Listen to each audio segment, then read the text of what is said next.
Hey everyone, welcome back. In this video, I'll show you how to use Jotform for free in 2026.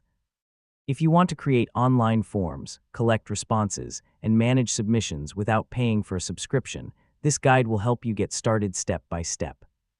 First, open your web browser and visit the Jotform website. Next, sign in to your existing account or create a new account if you don't already have one. Now choose the free plan during the sign-up process if you're creating a new account. Next, access your dashboard and click Create Form to start building your first form. Now choose a blank form or select one of the free templates available in the template library. Next, use the drag and drop builder to add fields like name, email address, phone number, checkboxes, and drop-down menus. Now customize your form by editing the title, colors, fonts, and layout to match your needs. Next, preview your form to make sure it works properly on both desktop and mobile devices. Now publish your form and share it using a link, QR code, email, or by embedding it on your website.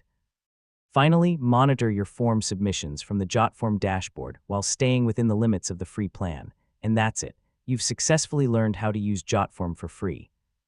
You can now build and share professional online forms without spending any money. And don't forget to like, share, and subscribe for more helpful tutorials.